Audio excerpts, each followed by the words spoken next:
Good afternoon. My name is Tim Markle. I'm director of the Southern Regional Center for Children and Youth with Special Healthcare Needs. We're out of the Waisman Center and we cover 14 counties in Southwest Wisconsin. But due to the fact that we're at the Waisman Center, we actually have connections throughout all of Wisconsin. So wherever you are and you're joining us, thank you so very much.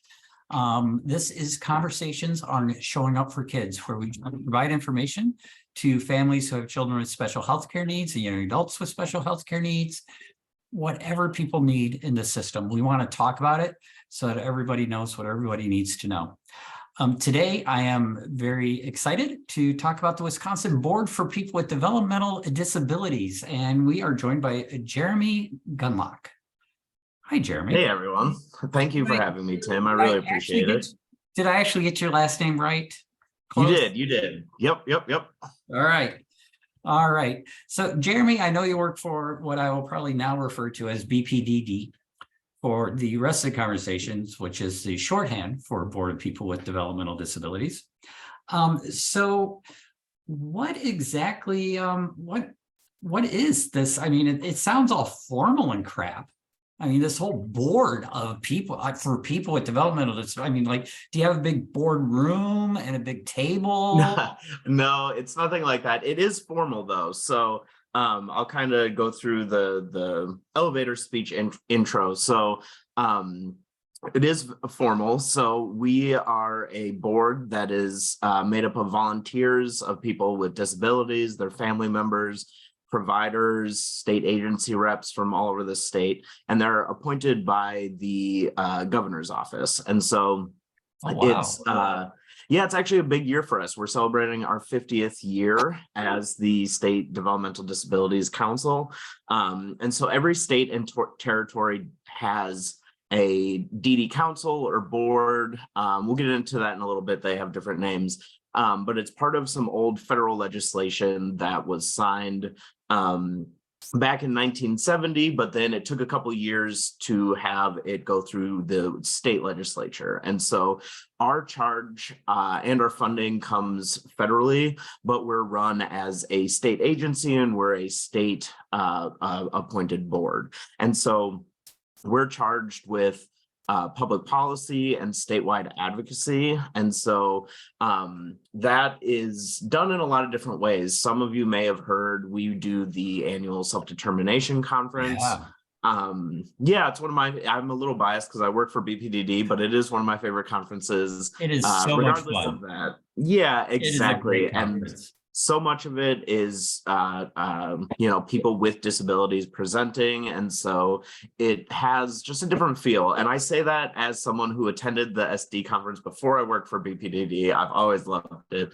But then outside of that, we do a lot of different projects. And so one of the kind of key components of BPDD and how we work is we're looking for systems change ideas and innovative ways to make communities more inclusive and to make overall life for folks with disabilities and their family members just better in Wisconsin. And so we have lots of different projects and small grants that we will give out every year around the state. And it's not like a huge amount of money or but the idea is to help people organize and kind of put their group together and really have an idea to make a more inclusive community. And so the idea behind that is we kind of seed ideas around the state, and then we, keep track of data and how people,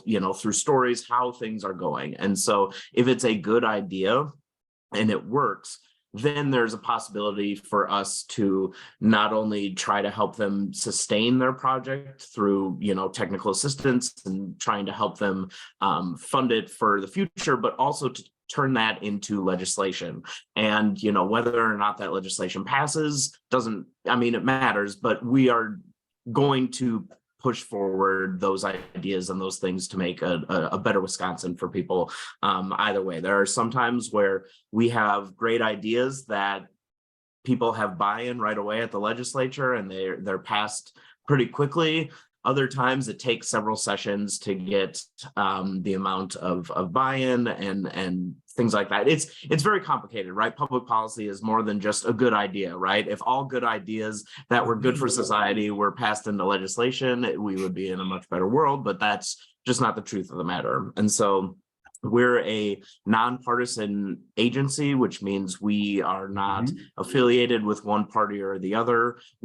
Our sole goal is to make sure that folks with disabilities and their family members have increased safety, health, and opportunities. So that's a little bit of, a little bit about kind of overall who we are.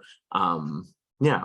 And your focus is like all age ranges? I mean, like you're including families, so children along with adults who have developmental disabilities and that care system that extends through life.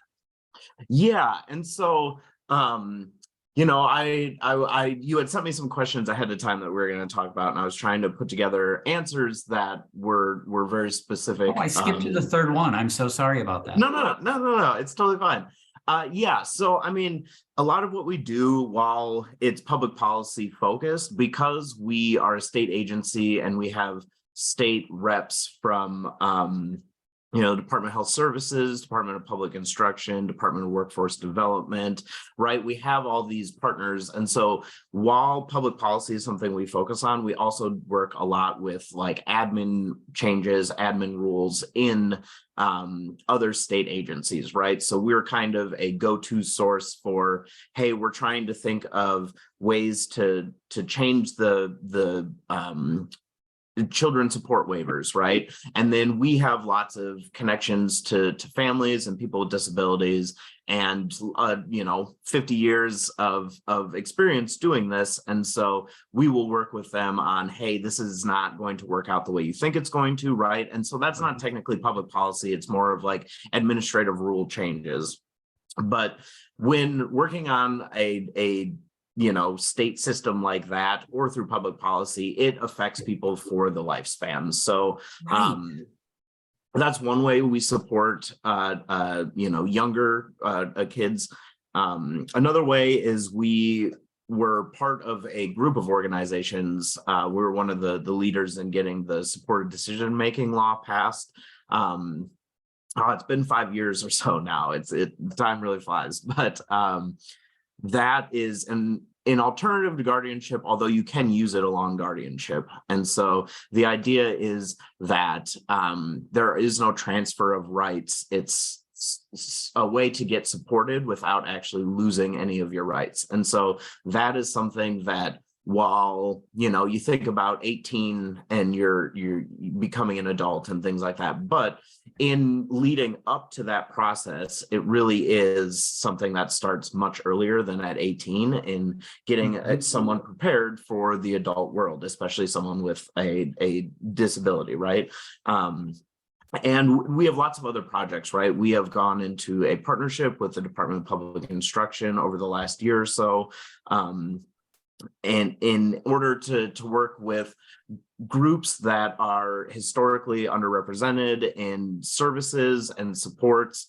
And so that is another way. A lot of the folks in it's called the Family Supporting Families program or project. And that is much more geared towards school age kids, especially on the younger sides. And it's just trying to get folks access to programs that they should have access to. But I think, as everyone can agree, just because you have or may qualify for supports as a youth or as an adult, it doesn't mean that you know about those. And so it's really just connecting people.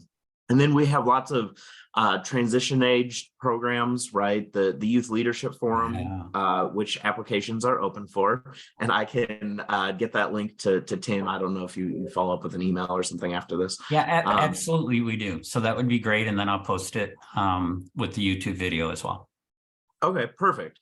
Yeah, and so it's transition age youth, so 14 to 21, kind of that age range. And it's a leadership program.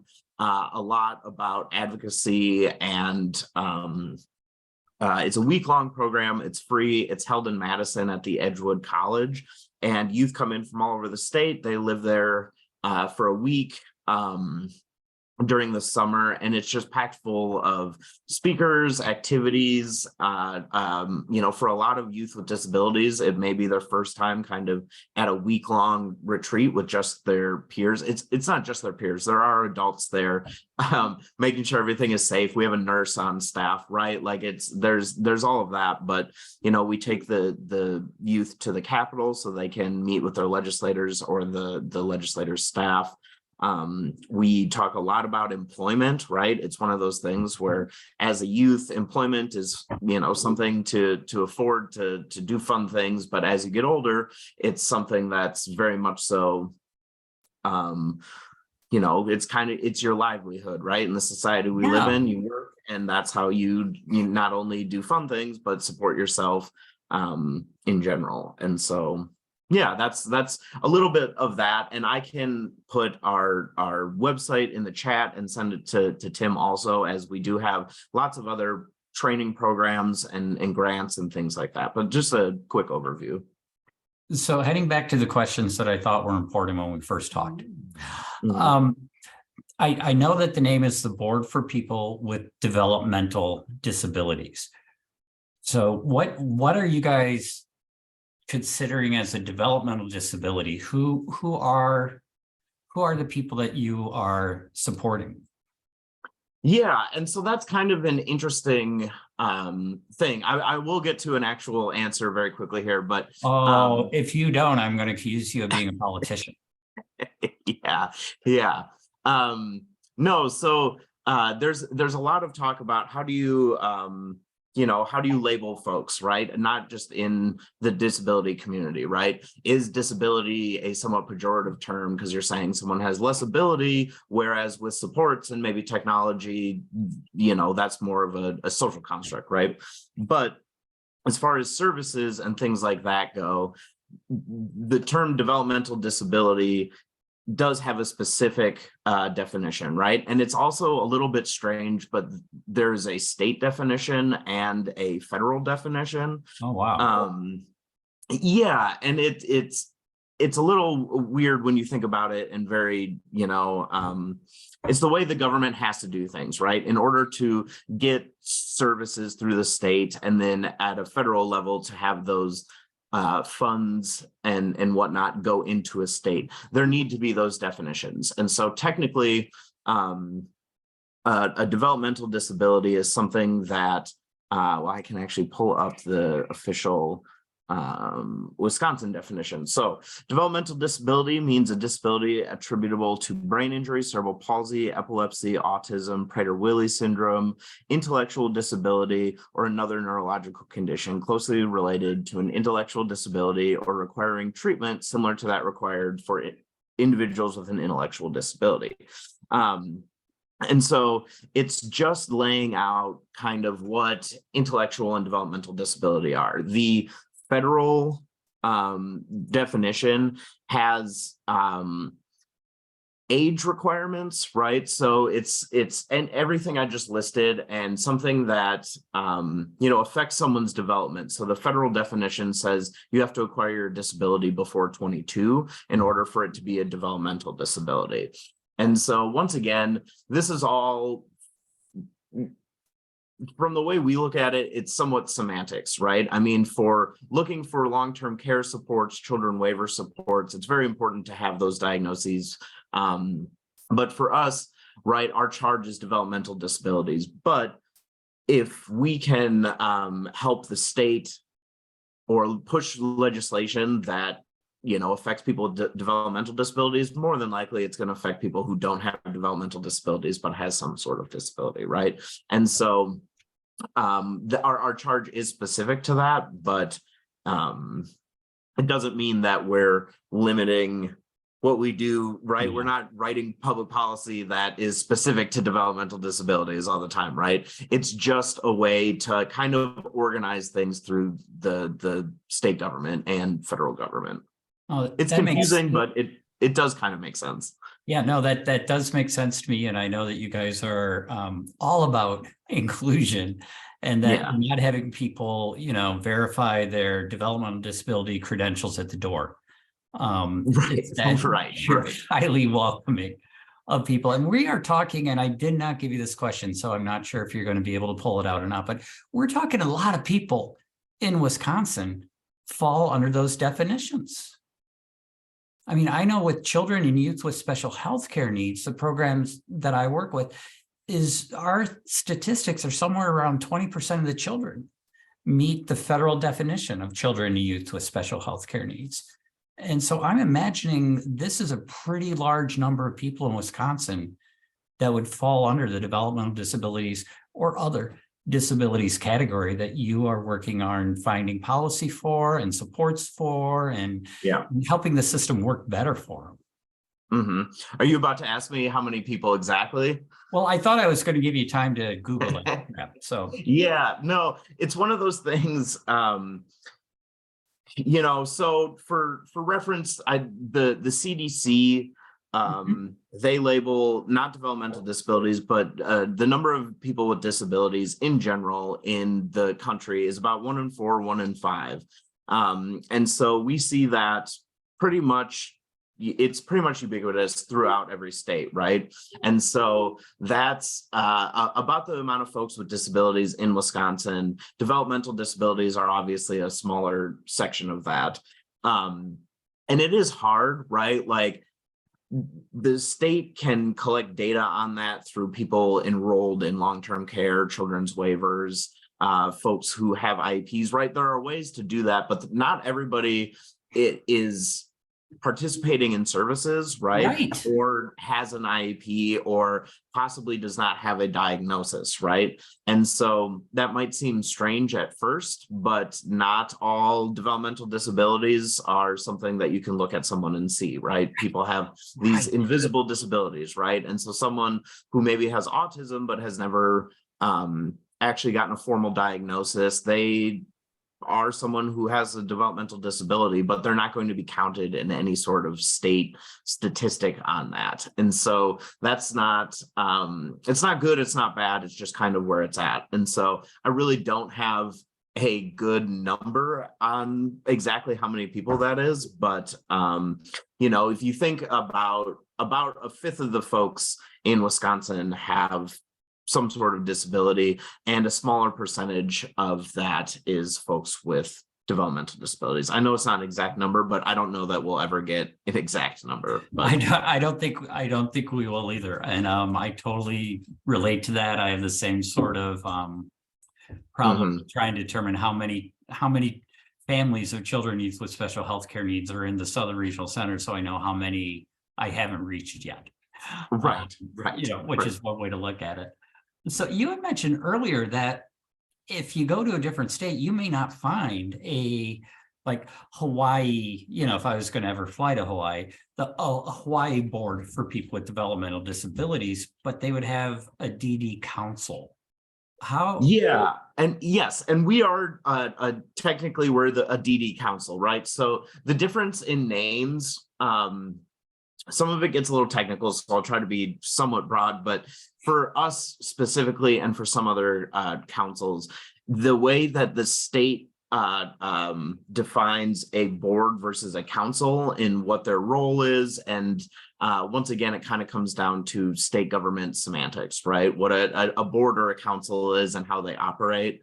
And so it really depends, right? Along with that some councils are much bigger than ours, some councils are much smaller. So California, I believe, has several offices throughout the state because it's such a large geographic place, but also population wise. Same with Texas, I believe, has like 2 offices and several more people working there full time. Like our board is made up of roughly 30 volunteers and state agency reps, and our staff is right around 9 or 10 full-time folks. And so we're a somewhat small agency for a statewide agency, but this last summer went to our national, we have a national organization also, the National Association on Councils for Developmental Disabilities, and they put on an annual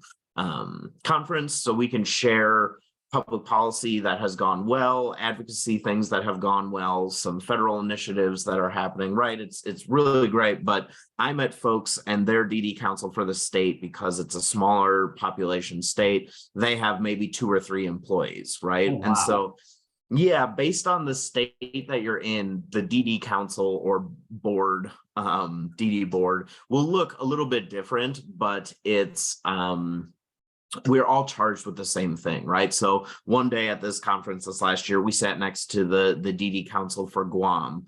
And because it's states and territories, right? Yeah. Yeah. And they're a lot of what they're working on is similar, but very specific, right? Guam is it's a smaller-ish island, right? And so they're working on healthcare, education, right? A lot of things we are, but you know, we had a long discussion about dentist appointments, right? And they only had so many providers, right? And so it was very interesting to see that, but then to also just see at how the councils differ from state to state and territory to territory. So like I said, it's a little bit just government semantics on the difference between board and council, but it's also kind of the brilliance in how the federal legislation was written, that we have to be run as a state agency. Our funding comes federally, but there is a little bit of leeway about how things are fit into state or territory government. Although our charge does not change, right? It's the same. It makes the states then have some buy-in to it. Oh, yeah. Can't just sit there and, you know, they have to be a part of forming these solutions. No, very much so. Yes. And it's one of those things that, you know, it's our 50th anniversary. So we've had celebrations. We put together kind of a short documentary about it. Which you can also send to me and I'll link it. Yes, yes. I should be writing these down so I don't forget all the things I'm saying. Because I will not remember. I'm much older. Yeah. But yeah, I mean, it's part of state government. It's federal legislation, right? And so it's not just that states have a buy-in, it's states have to have this as a safety measure for the state and also for advocacy, right? And so, yeah, I appreciate it. Growing up, I did not know that it was necessarily a thing. In high school, I think was the first time I was ever involved with any project that that BPDD did, right? And it just makes so much sense to have that kind of oversight. And because we're made up of volunteers with disabilities, their families, providers, state agency reps, right? It gives such a good perspective on what's good for people with disabilities from many different perspectives, right? There's a lot of people at the table. And yeah. Cool. Well, I want to take a moment to invite people to feel free to unmute. You do not have to turn your camera on if you don't want to, because we are recording. I understand that. But please feel free to unmute and I'll be able to see if you unmute, if you have a question. You can also put any questions for Jeremy about the Board of People with Developmental Disabilities into the chat feature, and I'll be more than happy to read them off to him. But please, we want to make this as interactive as possible. So any questions, comments, you know, again, feel free to unmute. I will call on you or put it into the chat. So as we're working on that, you had mentioned that it is a board for people with developmental disabilities, but not everybody on the board has a developmental disability, but you have a huge number on the board who do. And so this is being led by the very people that it's designed to help. It's getting, which I think is phenomenal. So how do people find out if they're like, oh my gosh, I love this idea of a board? How do they find out more about when the openings may be coming up and if they want to apply or get more information on the boards? Yeah, definitely. I will add that to the list of things I can send you. So it's one of the things, right? A good government has checks and balances, right? So as the board, we're not picking people that are on the board. We have a good working relationship with the governor's office. So we can say like, we know that these handful of people have submitted applications, and we know that they're serious about the board and, take that into consideration. But they're the ones who appoint people. And so that all goes through them. We can help people. If you're interested, you can reach out to us. I can send the link on how to apply to be on a board. Something I didn't really realize before working for BPDD is there's hundreds of governor appointed boards in the state.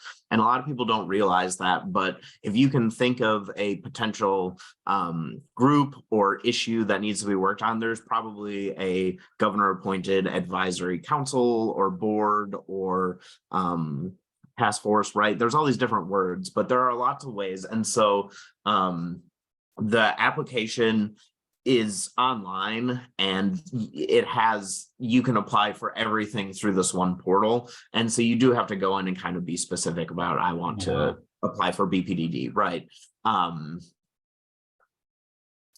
And so our folks are on for 4-year terms, and then they have an option of being reappointed for another 4 years. And so we kind of end up going through, every year, every other year, depending on when we get a lot of appointments, we'll have openings. But just because we don't have openings right now, because we do have a full board, you can apply and that application doesn't go anywhere, right?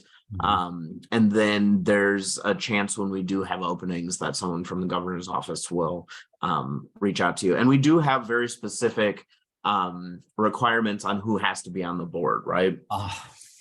We have 30% that have to be folks with disabilities, 30% that have to be family members of people with disabilities. And then the last, we have some of our board are mandatory, right? We have to have a rep from Department of Health Services, Department of Public Instruction, right? Those agency folks are always on. And then the last kind of third is a mix of those first two groups, right? People with disabilities and their family members. And then we also, I'm trying to think, there are very specific things, and I guess we don't have to get into every single specific role that's on the board, but it is very intentionally put together that we have all these different perspectives. Okay, cool. And again, please feel free to unmute if you have a question, or feel free to put it in the chat. We have about 10 minutes maximum remaining, but we never go to the maximum if we don't have to. Because I tend to get hungry, total honesty. So Jeremy, do you mind talking about how you got involved with the board? What is your journey of getting involved in this world? Right. We'll have my life story put together. No, I'm just kidding. In 5 minutes, please. Yeah, definitely. No, so my oldest sibling has cerebral palsy. And so from an early age, my mother also works in the disability community field, or whatever you want to call it. And so from an early age, I was kind of taken along at conferences and things that she would be at. And then through that, I was part of a couple grants that were given out while I was in high school. And then one of those things where one thing led to another, and I ended up working at the board after working at a CISA location. I don't know if everyone is familiar with CISA. They're the cooperative educational school agencies. Is that? I think it's been service. Maybe it's service or school. I don't know which the service agency. Yeah. And so they house folks in between school districts, right? So they might have interpreters for ASL at CISA. That way, not every school needs to hire an ASL interpreter. And so I did some job carving, job coaching. I did some transition work in classes, and then eventually just worked my way into BPDD, right? We have projects of national significance, they're called, and I started out at the board on that. And so we had a 5-year grant dealing with outreach in more on the end of life thing, side of things with Alzheimer's and other causes of dementia. And so I was on that and then became full-time staff towards the end of that grant. And so that's kind of how I got involved. I'm a sibling and someone who's just been involved since a young age in advocacy and whatnot. So I 5-minute life story. That's pretty good. That is fantastic. Yeah. Actually, that was 2 minutes, dude. I mean, that's yeah. the best. That's the best you've done ever. I mean, that's just amazing. Now, word on the street is that it's the 50th anniversary Yes. of the Board for People with Developmental Disabilities. Are there things coming up this year that we could watch out for, that we could help celebrate in? Definitely. I am actually putting the final touches on our February newsletter right after this, and it'll go out. But it'll also be on our website. But we're having a kind of like a light celebration the day before Disability Advocacy Day. So for those of you who don't know, Disability Advocacy Day is something run by Survival Coalition, which is a coalition of 20 to 30 disability organizations around the state. They do a lot of public policy work, and one of their biggest things is hosting Disability Advocacy Day. And so we get a bunch of people at the Monona Terrace for the day, and we set up appointments with legislators or their staffers and kind of